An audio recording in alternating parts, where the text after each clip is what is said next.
नमस्कार, पहाड़ समाचार में आप सभी का स्वागत है। आप देख रहे हैं प्राइम टीवी। मैं हूं आपके साथ अब्दुल करीम। खबरों की शुरुआत करते हैं। विकासनगर के ढकरानी कृषि विज्ञान केंद्र में शिक्षित बेरोजगारों को रोजगार दिलाने की पहल की जा रही है। कृषि वैज्ञानिकों की पहल पर इन शिक्षित बेरोजगारों को उन्हें मुर्गी पालन की ट्रेनिंग दी जा रही है। ट्रेनिंग लेने आए युवाओं का कहना है कि आजकल मार्केट में सबसे अधिक बिक्री चिकन की है। युवाओं ने कहा कि कुक्कुट पालन का व्यवसाय अच्छा व्यवसाय है और कम दिनों में इसकी उपज भी हो जाती है और मार्केट में बिकना शुरू हो जाता है। इसके चलते हमें अच्छी आमदनी प्राप्त होती है। ज्ञान केंद्र ढकरानी देहरादून के परिसर पर ये 7 दिवसीय रोजगार सृजन कार्यक्रम के अंतर्गत यहाँ पे पोल्ट्री पे या कुक्कुट पालन पे 7 दिवसीय प्रशिक्षण का आयोजन किया गया है। ये प्रशिक्षण 15 तारीख को शुरू हुआ और 21 को इसका समापन होगा। ये प्रशिक्षण भारत सरकार की दिशा निर्देश में ये कार्यक्रम यहाँ पे देहरादून जनपद के प्रगतिशील किसानों और नवयुवकों को जानकारी देने से संबंधित है और इसमें रोजगार के सुअवसर किस तरह से किया जाएगा, ये व्यवहारिक प्रशिक्षण यहाँ पे दिया जा रहा है।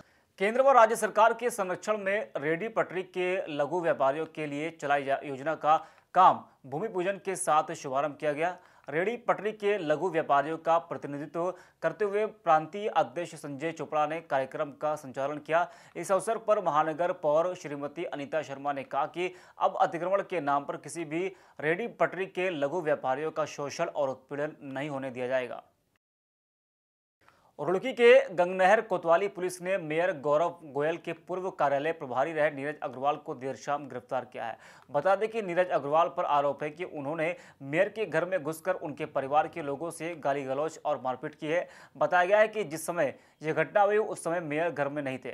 वहीं सूचना मिलते ही मौके पर पहुंची पुलिस ने नीरज अग्रवाल को गिरफ्तार किया है।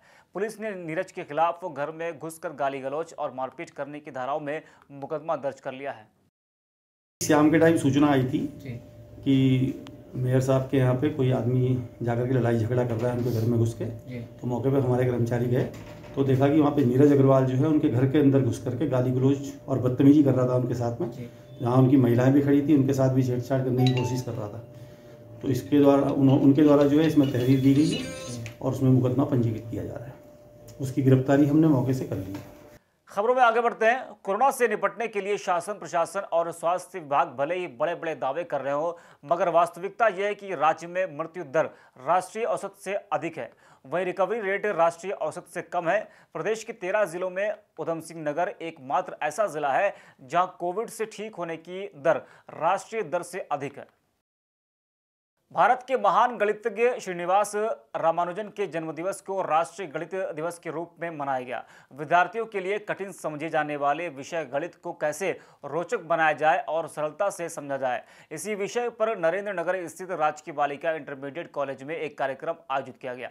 इस दौरान कार्यक्रम में उपस्थित शिक्षकों ने छात्राओं को जहां गणित विषय का सरल, सुगमता व रोचकता से सिखाने का प्रयत्न किया, तो वहीं महान गणितज्ञ श्रीनिवास रामानुजन के जीवन एवं कृतियों पर आधारित हॉलीवुड की film the man who new infinity को गूगल मीट के माध्यम से प्रोजेक्टर पर छात्र छात्राओं को दिखाया गया।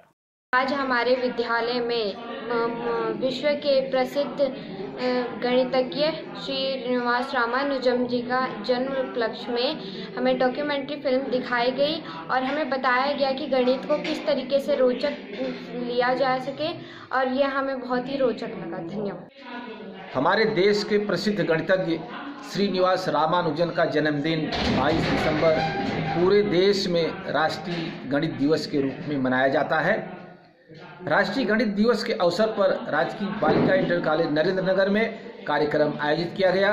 इसका उद्घाटन मुख्य शिक्षा अधिकारी टेरी गढ़वाल श्री शिव प्रसाद सेमवाल जी ने किया।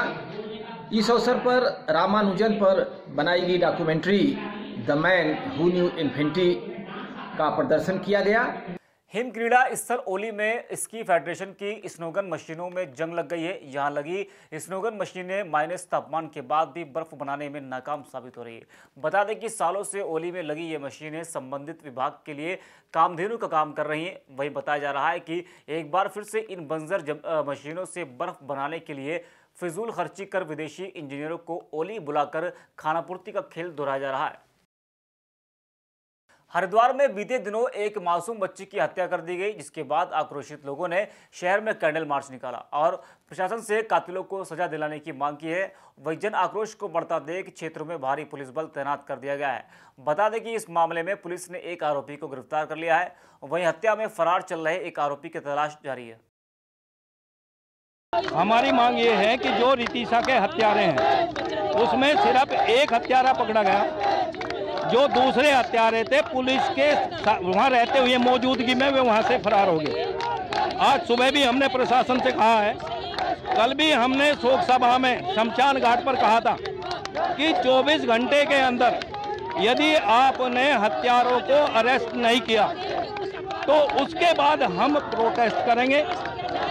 जो हमारे से होगा हम करेंगे, जो आपसे होगा आप करेंगे। उत्तराखंड में जैसे ही ठंड का मौसम आता है, पहाड़ और मैदान दोनों जगह ठंड से लोगों को जूझना पड़ जाता है।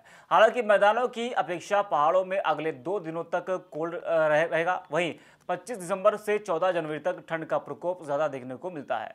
पहाड़ी शहरों और कस्बों में इस समय कड़ाके की ठंड पड़ने लगती है। उत्तराखंड के लोगों के लिए एक चेतावनी है, अगर कहीं जाना है तो उसके पहले ये जानकारी आपके लिए बहुत ज़रूरी है। आइए आपको बताते हैं कि किन किन शहरों में लोगों को सावधान रहने की ज़्यादा ज़रूरत है। देखिए हमारी खास रिपोर्ट।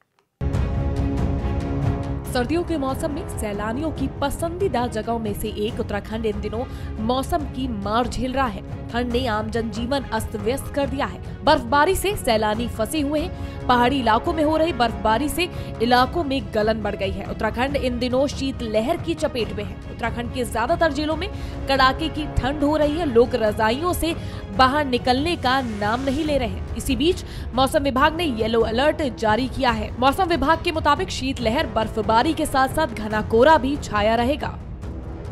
देहरादून और मसूरी में कई जगह पर बूंदाबांदी हुई, जिससे ठंडी हवाओं के कारण तापमान में गिरावट आई। दूसरी ओर पहाड़ी क्षेत्रों में रुक रुक कर हुई बारिश के बाद भी सूरज बादलों के बीच लुका छुपी खेलता रहा। वहीं चमोली के बाढ़, लोहाजंग, औली, पिथौरागढ़ के मुनस्यारी आदि में ही बर्फबारी होने से ठंडक बढ़ गई। अब मौसम विभाग ने 15 जनवरी तक बारिश व बर्फबारी के साथ ठंड बढ़ने की चेतावनी जारी की है। वहीं गलन और बर्फीली हवाओं के आगे धूप लोगों को राहत नहीं पहुंचा पा रही है, जिसके कारण शाम होते होते सड़कों पर सन्नाटा पसर जाता है और लोग घरों से बाहर निकलते भी हैं तो कपड़ों से लदे हुए पाए जाते हैं। Output desk, prime TV. Bajpur में पुलिस को बड़ी सफलता हाथ लगी है, जहां पुलिस ने मुखबिर की सूचना पर एक घर में छापेमारी करते हुए भारी मात्रा में नशीली दवाइयां बरामद की है। इसके साथ ही पुलिस ने मौके से एक आरोपी को भी गिरफ्तार किया है। वहीं मामले का खुलासा करते हुए सीओ अक्षय प्रहलाद ने बताया कि एक घर से 34,256 नशीले कैप्सूल व 24 बोतलें नशीली सिरप बरामद की गई है। फिलहाल पुलिस ने पकड़े गए आरोपी का मेडिकल परीक्षण कराकर उसे न्यायालय भेज दिया है। मुखबिर के सूचना पे एक रिपोर्ट आई कि संजय मेहंदी रत्ता, इन्होंने अपने घर में बहुत सारी नशीली दवाइयाँ रखी है और ये वहीं से उसका बिजनेस करते हैं। तो पुलिस ने इसकी एक मतलब खासियत है कि एक यूनिक टीम बनी, संयुक्त टीम बनी, जिसमें तहसीलदार इन्वॉल्व थे, ड्रग इंस्पेक्टर्स इन्वॉल्व थे और पुलिस की टीम इन्वॉल्व थी। एक जॉइंट ऑपरेशन हुआ और बहुत सारा नशे की दवाइयाँ और बोतल्स बरामद की गई। हर दवाई की कीमत तो 600-650 रुपये के आसपास है और ऐसी 35,000 के आसपास तक दवाइयाँ बरामद हो चुकी है।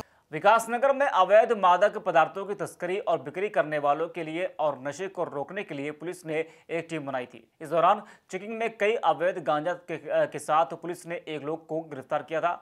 अभियुक्त को समय से माननीय न्यायालय पेश किया जा रहा है। फिलहाल के लिए खबरों में इतना ही। देश और दुनिया की तमाम बड़ी खबरों के लिए देखते रहिए प्राइम टीवी। धन्यवाद।